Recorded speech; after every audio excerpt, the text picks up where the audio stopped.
Hoy de 2007 pasó una de las cosas más curiosas de la política internacional. Se celebraba la 17ª, eso es la 17, la 17ª cumbre iberoamericana en Chile. Las cumbres iberoamericanas, que yo cubrí casi todas hasta la 11 por ahí, fue una reacción de España a las cumbres americanas que convocó Estados Unidos a partir de 1992. La Cumbre de las Américas es como se llama el nombre, cuya primera cumbre se celebró aquí en Miami y donde excluyeron a Cuba por ser una dictadura. Durante la administración Clinton se celebró aquí y a partir de ahí España creyó que era un intento de los Estados Unidos que ellos debían contrarrestar, el de contrarrestar la influencia norteamericana en América Latina, que por lo tanto, por la historia, por el idioma, y se crearon las cumbres iberoamericanas en las que incluyeron a el régimen castrista.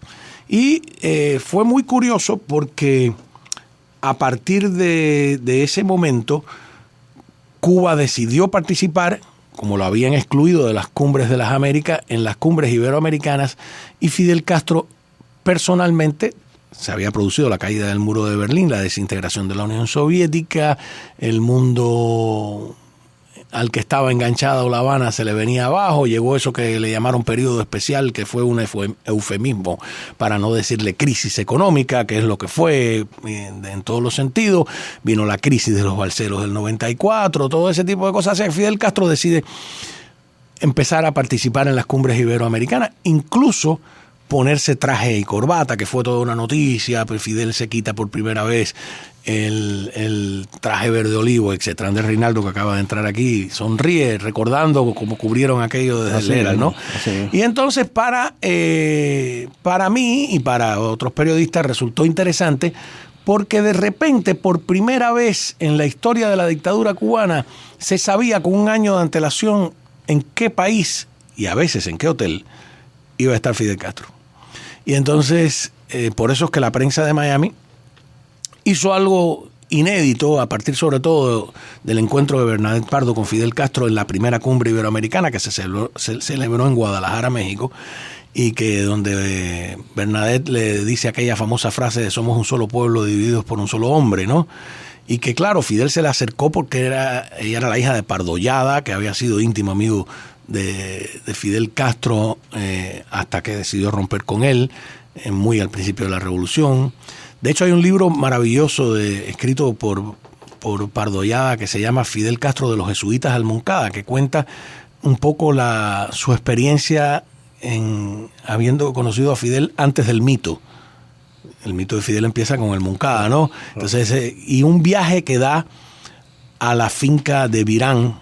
Fidel le dice, ven, mamá, y es uno de los pocos que conoció esa finca de gente de La Habana antes de que si era famosa, etcétera, donde hay una frase, es un librito pequeño, Fidel Castro de los jesuitas al Moncada, que aquí lo he recomendado en los viernes de La Gota de Cultura, que describe Pardollada, dice que no había en la finca y en la casa de Fidel Castro ni un libro, ni un cuadro, ni una flor. Que era una casa árida y que es verdad que la madre llamaba a los peones a almorzar y a los familiares también dando unos escopetazos al aire. ¡Va! Llegó la hora del almuerzo, ¿no? La madre tiene muchos retratos de ella con un revólver a la cintura. Ajá. Y a caballo. La madre parece que era realmente de armas tomar. Claro, ¿no? Y bueno, esa historia, para no desviarnos, es muy interesante. Entonces, recuerdo una cumbre iberoamericana en que estábamos Bernadette y yo, que creo que es la última, en la que ya Fidel decidió no ir, porque después de lo que ocurrió en Panamá, el encuentro con Flores, la discusión con Badget de Uruguay, con Aznar de España, y el día ese que le cogió el vaso de agua a Mireya Moscoso y se lo tomó y se formó toda esa bronca, él decidió no ir más. Se encabronó y dijo no voy más y qué sé yo. Y la próxima cumbre fue en República Dominicana, en Punta Cana. Y curiosamente, Pardollada era el embajador de Colombia en República Dominicana. Pardollada, para quien no esté al tanto, los más jóvenes, era un comentarista radial, cuando la radio empezaba a convertirse en un gran poder, tan popular que llegó a ser el representante más votado de la historia electoral de Cuba, y algunos pensaban que era presidenciable. Y el más joven. Ajá, el más joven también, era muy joven Pardo. Y ahí Bernadette Pardo, que fue una exitosa periodista de Univisión aquí muchos años, y que ahora la vemos hay un anuncio, creo que de León Medical Center, o una de esas clínicas importantes que se le ve a ella al principio, pero ella está retirada hace rato, estuvo en la radio, una gente maravillosa, inteligente, qué sé yo. Y entonces llegamos a la cumbre y la competencia que había, yo estaba en el 51 y en el 23, y para entrar al lugar yo no tenía cómo entrar, pero en la comitiva venía el padre de ella como embajador de Colombia, y entonces ella se montó en el carro y logró entrar, y yo tuve que ir por la arena corriendo, todas esas historias. Pero es interesante porque Pardollada, cuando se exilia, se va a vivir a Colombia, se convierte también allí en alguno, no sé si es en Medellín, en Cali, en Cartagena, en un personaje importante igual de la radio. Y él le hace en ese momento el presidente era del Partido Liberal, él le hace la campaña presidencial, y como premio el presidente le dice que por su buen trabajo le va a dar una embajada, que suele hacerse eso, ¿no? Están los diplomáticos de carrera y los otros, ¿no? Los que son políticamente nombrados. Y él le dice, ¿dónde quiere ser embajador? Y le dijo, en Cuba. Pero Cuba tiene prohibido que se aceptar como embajadores a exiliados cubanos. Y por eso la pretensión de algunos aquí de que Biden u Obama le nombraran embajadores sería muy rara, ¿no? Claro. Sería muy rara. Y entonces le dijo, no te puedo dar Cuba, pero te puedo dar República Dominicana. En ese momento era Pardollada.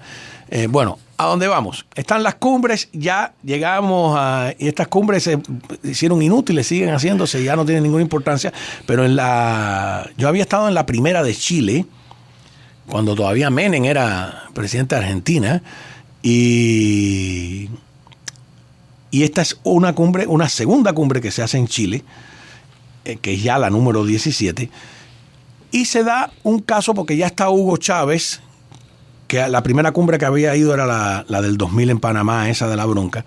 Chávez ya es un Chávez peleón y alardoso y hablador, empieza a criticar a Aznar.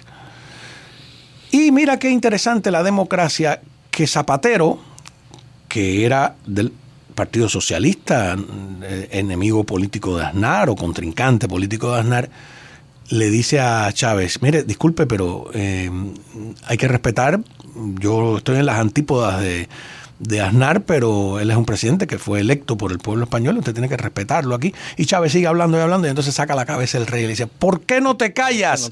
Eso se hizo muy famoso. Eso fue un día como hoy del año 2007 en Chile. Estamos celebrando el aniversario del ¿por qué no te callas? Vamos a escuchar el contexto de todo lo que pasó para recordarlo. Adelante. Durante unos minutos, el plenario de la Cumbre Iberoamericana en respuesta a los ataques a España de varios mandatarios latinoamericanos. Antes de este gesto sin precedentes, acordado con el presidente Zapatero, según presidencia del gobierno, el monarca y el propio Rodríguez Zapatero protagonizaron un duro enfrentamiento con Hugo Chávez. El presidente venezolano había llamado fascista a Aznar y Zapatero le pidió respeto. Respeto. Se puede estar en las antípodas de una posición ideológica. No seré yo el que esté cerca de las ideas de Aznar, pero el expresidente Aznar fue elegido por los españoles. Y exijo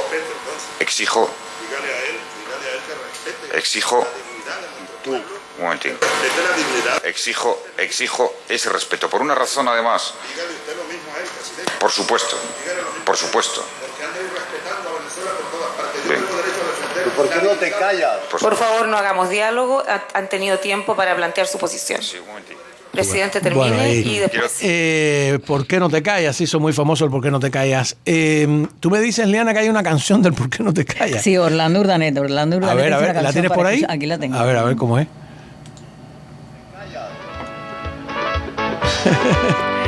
Con un paso doble español, sí, y todo. Entre loros, ladroncillo y porquería, nació en Barinas un niño La nordalenta venezolana.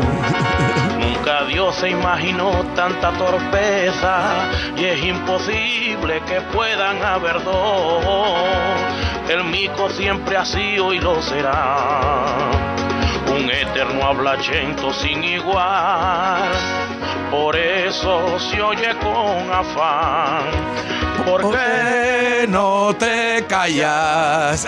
Y siempre te recordarán.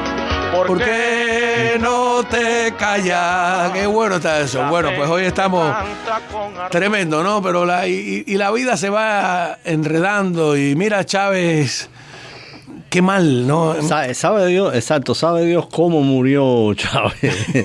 ¿Sabe qué mano fue la que se lo llevó? Si fue la mano de Dios o fue la mano de Cuba. Hay quien dice que fue una maldición porque ellos abrieron. Ayer yo estaba viendo una película de Tom Cruise, me quedé dormido porque ya estaba muy cansado, que es la de la momia. Sí. ¿No? Y que abren un sarcófago, el sarcófago tiene una maldición y sale el fantasma. Bueno, mucha gente cree que el sacrilegio que cometió Chávez al abrir el sarcófago de Simón Bolívar. Tú sabes que yo no soy nada supersticioso, pero dicen que han sobrevivido solo 2 de los que participaron directamente en la exhumación de los restos de Bolívar. Es una cosa tremenda esa. Si tú buscas ahí la lista, las tienen por nombre y apellido: fulano, mengano, ciclano, el médico, el que abrió la de esto, el de lo otro. Y lo había, y yo recuerdo que hubo gente que lo dijo: esto se va a pagar caro el sarcófago. Y luego hizo cosas tremendas, ¿no? Porque nuestros dictadores se las traen. Chávez cambió, cambió la bandera, porque cambió la dirección hacia donde va el caballo, sí. Creo que le puso una estrella más, cambió el nombre del país, ¿no? Y las fotos de Bolívar hicieron un análisis de que ese Bolívar era muy blanco, que Bolívar en realidad no era tan blanco y que por lo tanto entonces había que rehacer toda la iconografía de Simón Bolívar. Y entonces cada vez el cuadro de Bolívar, como el de Dorian Gray, se parecía más a Chávez. Ya las últimas apariciones de Chávez, ya estaba grueso por el tema de la quimioterapia y de esos tratamientos equívocos que le daban en Cuba, se parecía más a él. Era una transmutación casi novelesca, ¿no? Del dictador convertido en el cuadro, del cuadro en el dictador. Parece literatura de... Sí, déjame decirte, Chávez, estoy especulando, por supuesto, pero Chávez, en primer lugar, era un idiota que creía que tenía ideas propias. Y entonces, no sé, quizás puede haber llegado un momento en que Chávez se debe haber preguntado, bueno, yo soy el que tengo el dinero, yo soy el que tengo el petróleo. Sí. Yo todavía soy un hombre joven y este tipo es un viejo ya que no se le entiende. Él creía que era el heredero de Fidel. Que no se le entiende lo que habla. Aquí el liderazgo es mío. Sí, porque en el caso de Venezuela es de esos extraños casos donde la metrópoli era menos importante económica y políticamente que la colonia, ¿no? Sí. Y que además succionaba la sangre económica y la influencia de la colonia. Aquí Diego Vaz me trae este artículo que, en internet siempre es difícil saber ya de la fecha. Exhumación de Bolívar, una maldición adelantada. Las muertes relacionadas con la exhumación de Bolívar ocurrida en el 2011 incluyen al presidente Hugo Chávez, el ex gobernador del estado de Guárico, William Lara. William Lara, yo tuve una discusión con él, se ahogó en un río, ese era el jefe de prensa, ese fue el que me mandó como 30 matones a quitarme un tape, qué sé yo, se ahogó en su misma ignominia. El diputado chavista Luis Tascón, el general retirado Alberto Müller Rojas, el contralor general de la República Clodovaldo Rusián y el diputado del régimen Robert Serra, más todo que levantó la sábana, ayudó no sé cuánto.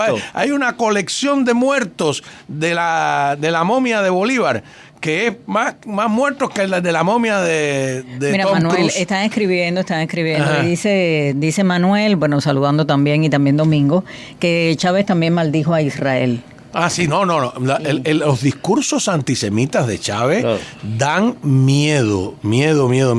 Y hay una cosa, ¿quién mató a Chávez? ¿La medicina castrista? La medicina Sí, castrista. claro. ¿Dónde se iba a curar él? Cuba ha sido eficiente haciendo otras curas, pero con el cáncer, cada vez que un dirigente comunista creído de su propia propaganda ha ido a curarse a Cuba, bueno, le pasó a la secretaria general del Partido Comunista de Chile, Gladys Marín, que fue a curarse a Cuba el cáncer y se murió. Le pasó, por ahí tengo la lista, esa es otra lista que cuando regresemos de la pausa a lo mejor buscamos, pero es bastante larga. Ellos dentro y fuera, bueno, pasó con Celia Sánchez, le pasó con ellos, esa es una medicina para poner curita, está buena. Pero ya para investigaciones científicas de verdad, de alta calidad, el que se crea la propaganda, allá el tonto de Andrés Manuel López Obrador que se acaba de poner, dice él, en público la vacuna Abdala, ¿no? Pero Abdala es un verso de Martí escrito en la adolescencia que nos da la razón a los exiliados, que decía: el amor madre a la patria no es el amor ridículo a la tierra ni a la hierba que pisan nuestras plantas, es el odio invencible a quien la oprime y es el rencor eterno a quien la ataca. Así que los que nos digan rencorosos es un rencor martiano. Para estar bien informado, te invitamos a escuchar América Radio 1260 AM Miami, la voz del exilio.